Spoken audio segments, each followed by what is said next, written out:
एक और पूरा देश और पूरी दुनिया सनातन धर्म के इस सबसे बड़े आयोजन का साक्षी बनकर के गौरव की अनुभूति कर रहा है, प्रफुल्लित है। वहीं दूसरी ओर सनातन धर्म के खिलाफ सपारी लेकर के षड्यंत्र करने वाले तत्वों के द्वारा लगातार शरारत पे शरारत करते हुए झूठ के और असत्य के नित नए प्रतिमान भी गढ़े जा रहे हैं।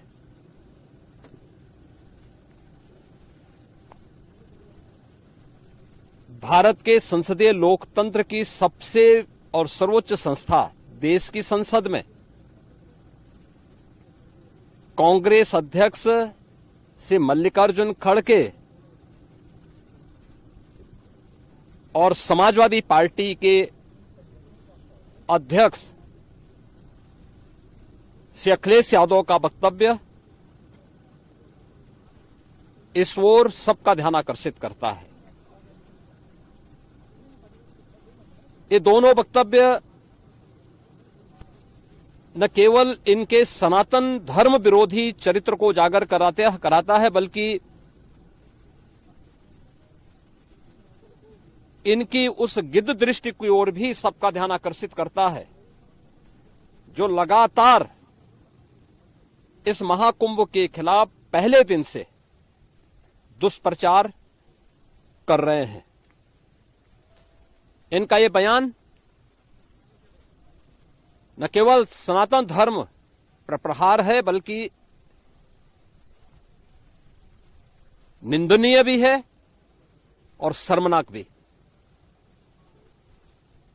कांग्रेस अध्यक्ष का यह कहना कि प्रयागराज कुंभ में मौनी अमावस्या के दिन हजारों लोग मर गए,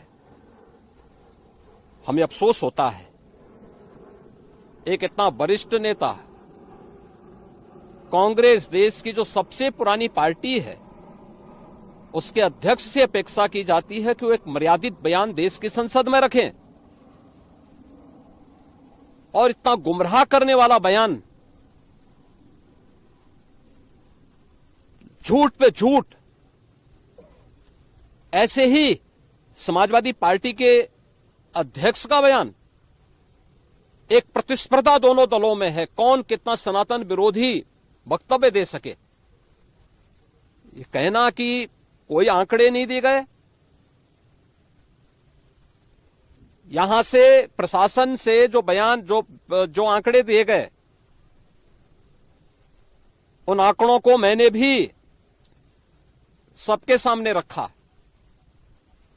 घटना दुखद थी, हर व्यक्ति दुखित था, और जितने क्विक रिस्पांस से मेला प्रशासन, police, NDRF, SDRF, civil defence, इन सब ने मिलकर के घायलों को हॉस्पिटल पहुंचाने का काम किया, अपने आप में एक मिसाल है।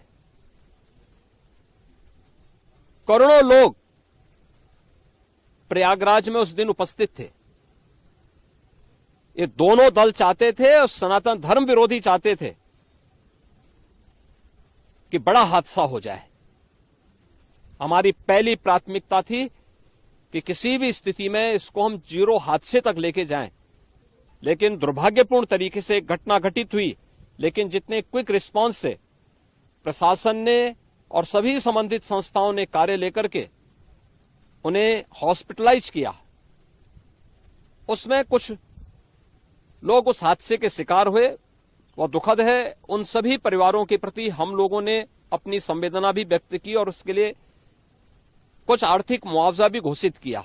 यद्यपि किसी व्यक्ति की कमी मुआवजे से नहीं हो सकती, लेकिन तब भी हम लोगों ने एक प्रयास किया, घायलों का प्रॉपर उपचार कराया। वे सभी घायल आज भी कुछ प्रयागराज मेडिकल कॉलेज में हैं, बाकी अपने परिवार के सदस्यों के साथ चले गए हैं। मैंने भी, मेरे साथ मेरे मंत्रियों ने भी प्रशासन ने भी, प्रदेश के मुख्य सचिव ने भी, प्रदेश के डीजीपी ने भी उन सभी लोगों से मुलाकात की थी। और मैं तो देखकर बहुत चौंक था कि जो लोग प्रयागराज मेडिकल कॉलेज में भर्ती थे, जब मेरी उनसे बातचीत हो रही थी, तो उनमें से सभी लोग उनके द्वारा कहा जा रहा, साहब व्यवस्था में खामी नहीं, लेकिन हमारी किस्मत है या फिर ऐसी स्थिति पैदा हुई। और उनके सभी पहलुओं को लेकर के सरकार भी जांच करा रही है और उसके लिए एक न्यायिक कमीशन भी हमने तत्काल गठित किया है। लेकिन हमारी पहली प्राथमिकता थी कि जो ये लगभग 8 से 9 करोड़ लोग प्रयागराज में उपस्थित हैं, इन्हें सुरक्षित उनके घरों के लिए वापस भेजना। इन दोनों दलों और सनातन धर्म विरोधी उन सभी लोगों के वक्तव्य, जो लोग ये गुमराह करने वाले वक्तव्य दे रहे हैं कि लाखों लोगों ने स्नान नहीं किया, सरासर गुमराह करने वाला है। ये वक्तव्य देना कि कोई अमृत स्नान या साय स्नान नहीं हुआ, ये भी गुमराह करने वाला वक्तव्य है और सनातन धर्म की अवमानना ही नहीं, बदनाम करने की साजिश का एक हिस्सा है। कोई परंपरा बाधित नहीं हुई। मौनी अमावस्या का स्नान पहले दिन सायंकाल 7:30 बजे से प्रारंभ हो गया था और अगले दिन पूरे दिन भर देर सायंकाल तक मौनी अमावस्या का मुहूर्त था। स्वाभाविक रूप से अखाड़ों ने हादसे के तत्काल बाद मेला प्राधिकरण के साथ बातचीत करके अपने स्नान को स्थगित किया था कुछ देर के लिए। और फिर जब मेरी उनसे बातचीत हुई दोपहर के बाद, सभी अखाड़े और पूज्य संतजन, आचार्य महामंडलेश्वर, वे इस स्नान का हिस्सा बने और वही परंपरागत तरीके से सभी स्नान भी हुए। इस महाकुंभ में 3 अमृत स्नान थे, मकर संक्रांति, मौनी अमावस्या और बसंत पंचमी। इन तीनों में अमृत स्नान हुए जिसमें सभी अखाड़े भागीदार बने। पौष पूर्णिमा से आयोजन प्रारंभ हुआ। समाजवादी पार्टी के अध्यक्ष का यह वक्तव्य भी कि सरकार ने 100 करोड़ की घोषणा की थी, मुझे लगता है कि उनको बयान थोड़ा पढ़ना चाहिए। ये लोग 12 बजे सो करके उठने वाले लोग हैं। कार्यालय स्टाफ जिस प्रकार का इन्हें नोट बना करके देता है, ये उस प्रकार का वक्तव्य